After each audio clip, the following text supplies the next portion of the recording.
Ayan. So there are 17 goals to transform the world. And as we all know, these goals were based on social issues faced globally that converted into goals. So, violence against women and children are just one of the manifestation of gender inequality, and there are a lot more, such as marginalization, subordination, and multiple burden.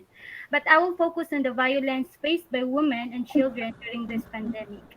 This issue is sensitive to us, especially in Moro communities, where women are treated differently because of our cultural beliefs, norms, and practices. Many of us do not acknowledge and refuse to understand. Up to now, violence against women and children are still visible in our community, but only few were documented. And I believe this is a good avenue for us to learn, lalo na sa mga kababaihan natin, to understand our rights. And then at the same time, yung mga kalalakihan sa atin dito, na malaman din nila yung mga rights ng mga kababaihan dahil malaki po yung responsibility nila sa pag-address ng issue na ito. So first, I will discuss, let's understand what is violence against women and children. So what is gender-based violence or GBV? It's an umbrella term for any harmful acts that is perpetrated against a person's will that is based on socially ascribed gender differences between males and female. So GBV primarily affects women and girls. Next, violence against women or VOW refers to any act of gender-based violence that resulted in or is likely to result in physical, sexual, and psychological harm or suffering to women, including threat of such act, coercion, or arbitrary deprivation of liberty, whether occurring in public or in private life. Yan. So ito po yung mga type ng gender-based violence. So we have the sexual violence. So including kasama na po diyan yung rape, marital rape and sexual harassment. Merong physical violence, emotional and psychological violence, economic violence, and harmful traditional practices. So yung sa sexual violence po, yun yung gusto kong ipaintindi sa lahat na hindi dahil magkaasawa kayo, may mga cases kasi na maski mag-asawa kayo is nare-rape ka pa rin. For example, if ikaw na babae, like pagod ka sa trabaho and then niyaya ka ng asawa mo, tapos hindi ka pumayag, pinilit ka niya, so mako-consider na yun na rape. Yan. So for the physical violence, yan yung pambubugbog, emotional and psychological violence. So hindi lamang po matatawag na GBV kung physical lang. So pag ikaw is pinagsasalitaan ng hindi magaganda na hindi maganda tapos nakakaapekto sa pag-iisip mo. So, it's a form of violence. And then economic violence kung pinipigilan kang magtrabaho or hindi ka pinapatrabaho tapos hindi pa sa'yo binibigay yung mga basic needs mo ng asawa mo, for example. So, mag-fall yun under sa socio-economic violence. Ayan. So, ang mga consequences po, so emotional, psychological, and social. So emotional and psychological after effects. So ito yung post-traumatic stress, depression, anxiety, fear, shame, self-hate, suicidal thought, mental illness. And then para naman sa health po, fatal outcomes, non-fatal outcomes, yung physical, reproductive health, and mental health. And we have social consequences, blaming the victim, social stigma, social rejection, and isolation.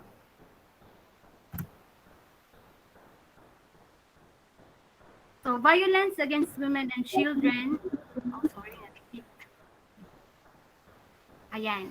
So we have to understand that violence against women and children is a human right violation, a universal issue with a great impact on victim survivors, their families, and communities. So ito po yung mga data of violence before COVID-19. So we have here, 1 in 3 women worldwide have experienced physical or sexual violence, mostly by intimate partner.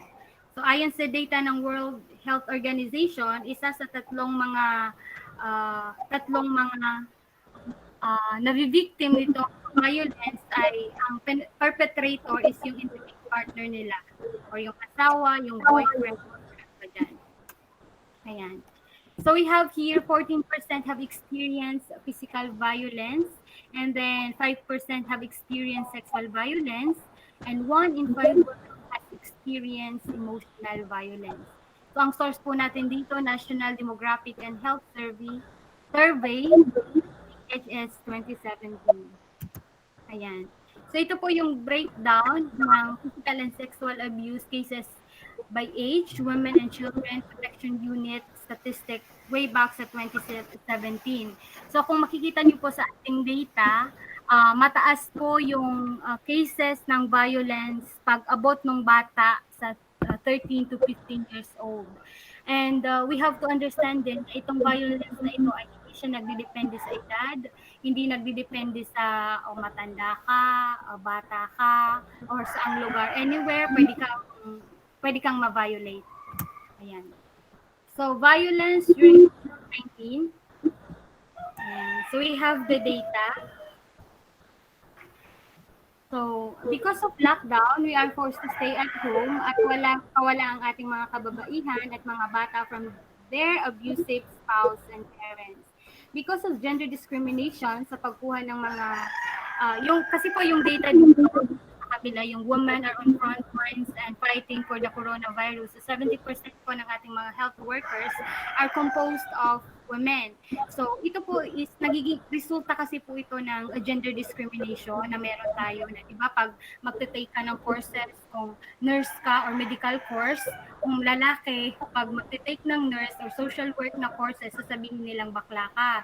Yung parang hindi nila ba iniisip na yun pala yung passion mo, but instead, ginajudge ka na agad-agad as bakla. Ayan. So emerging data shows that since the outbreak of COVID-19, violence against women and girls, VAUG, and particularly domestic violence has intensified. So kung nakikita niyo po yung data dito, yung mga percentage na po yan po yung increase ng violence noong ngayong COVID-19. Tapos dito naman sa Pilipinas, to be honest, nahihirapan tayong mag-generate ng data kasi parang hindi pa noon ka-laderize. Yung lens po natin sa gender is medyo low pa masyado kasi meron pa tayo ditong victim blaming kaya konti lang yung mga reported dahil pag ikaw, pag na-rape ka or pag inano ka ng asawa mo, binugbog ka ng asawa mo, most of the time, ikaw pa yung sinisisi ng tao. So, bakit ka ganito? Bakit ka kasi pumunta dyan? Ayan tuloy, na-rape ka. At siguro hindi ka maayos na asawa, kaya ganito ka, nabugbog ka. Ayan. So, meron tayong stigma na ganyan na pag ikaw na nga yung nasaktan, ikaw pa yung masisisi. Kaya, very few yung mga nagre-report and mostly yung mga nagkakalakas ng loob, imbes na pumunta sa PNP, is napapatulpo. And siguro aware naman siguro tayo sa mga news na mayroong mga cases na police officer during the is nire-rape nila yung mga naka-quarantine, naka-ano dyan. So I think aware naman tayo lahat doon kasi naano yun sa news, naka-flash sa news. So the existing crisis of VAUG is likely to worsen in the context COVID-19. So ito po yung next slide is ito po yung impact to women and COVID-19 impact to women and children. Ayan. A profound shock to our society and economy, the COVID-19 pandemic underscores society's resilience to women both on front lines at home while simultaneously exposing structural inequalities across every sphere, from health to the economic security to social protection. In times of crisis, where resources are strained and institutional capacity is limited, women and children face disappropriate impact with far-reaching consequences that are only further amplified in context of fragility, conflict, and emergency. Hard fought gains and for women's rights are also under threat. So ito po yung mga data natin for violence against women. So before the pandemic, 243 million women and girls aged 15 to 49 experience sexual and or physical violence by an intimate partner in the past year. Since the pandemic, violence against women, especially domestic violence, has intensified.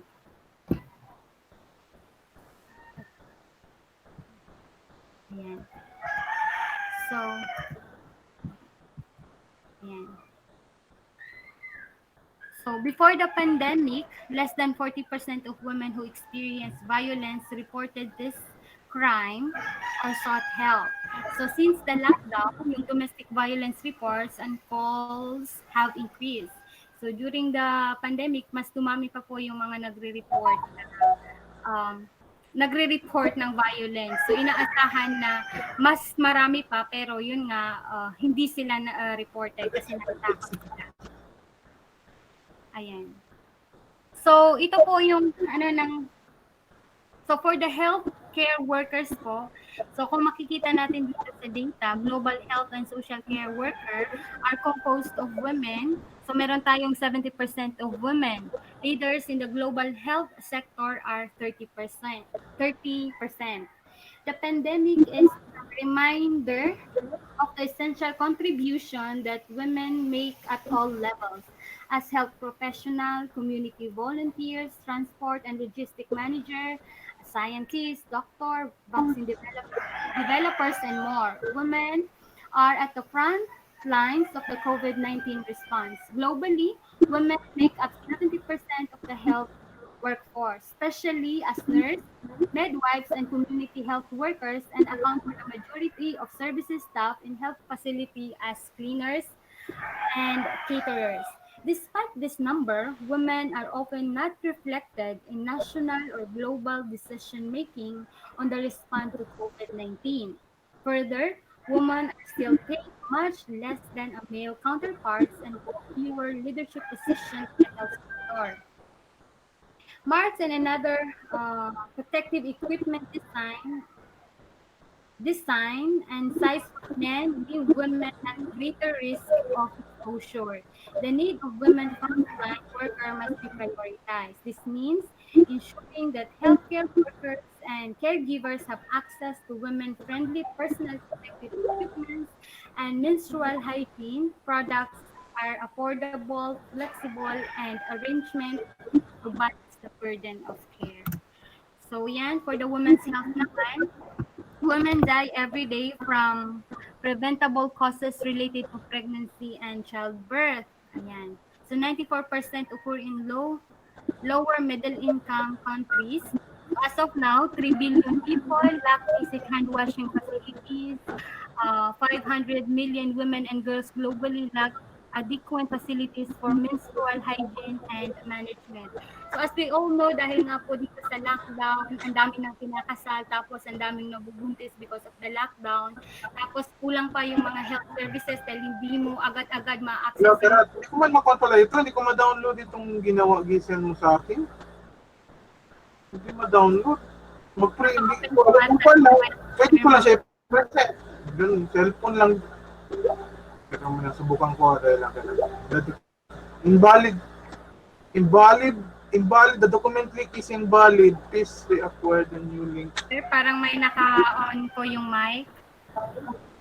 Ay, sorry. Ayan. So yun nga po, nasa high risk po yung mga kababaihan natin. Yun nga, dahil lockdown ngayon, tapos maraming nabubuntis, maraming nanganganak, tapos hindi natin gaanon ma-access yung health facilities dahil nga busy sila sa pag-cater ng COVID-19. So ang mga resulta nito, risky po, nasa risk po yung mga kababaihan natin, namamatay dahil sa panganganak or nagkakaroon ng mga infection. Ayan, so i-ano ko na. So sign up data, unless there are still concerns regarding your topic. Those are enough data, unless there are still concern on the topics. Opo, yun na lang po yung data. Any from the participants rather? Is there any concern from the participants? Pero pwede ko po ba itong i-run through lang yung mga laws na protecting women and children? Anyway, we'll be submitting a sub-copy to the team. Am I right, Tom? Have you submitted your copy already or sub-copy? Opo. Yeah. So anyway, you have submitted already. But what I'd like to ask is, of course, we are time bounded. Then any of the members of the class would like to ask more concerns regarding the topic. Mark, here is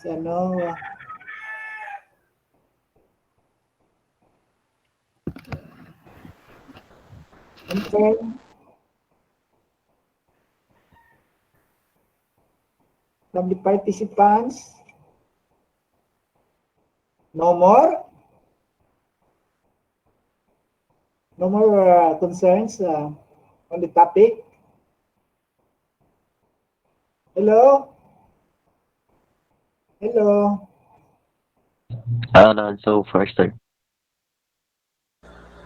Sige daw, Sam. Anong, Hello. Wala sa iba. Hello. Concerns? Sino sunod? Si Miss Kiambao. Dre, ikaw ang sunod, Dre. Andrea, ikaw ang sunod. Last ako? Nito po.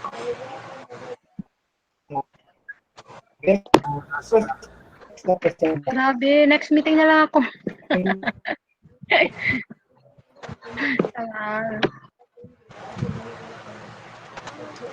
So, I'm reminding everybody, always prepare so that after the one day, the next I will move on for the presentation.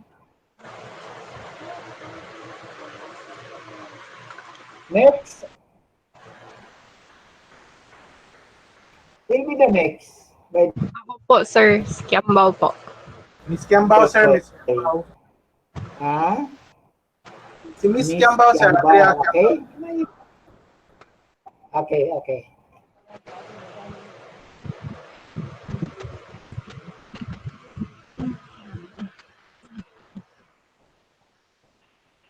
Makita po? Wala pa, Dre. Wala pa. Wala ka pang gina-present dito. Okay. Go.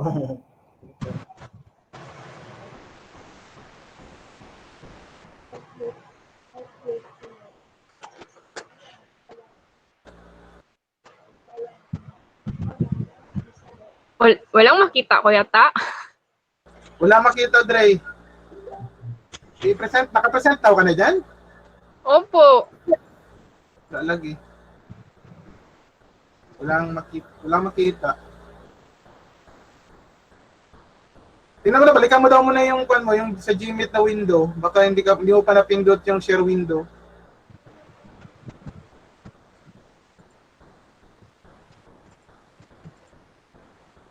Anong gamit mo? Cellphone, Dre? Ayan, okay na, Dre.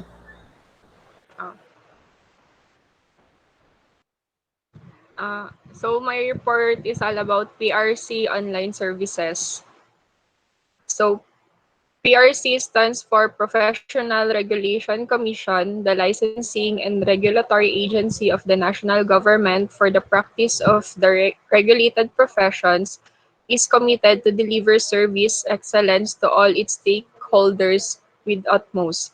So PRC professionalism through efficient and effective management system by dedicated, competent, and dynamic personnel. Responsibility and integrity in assuring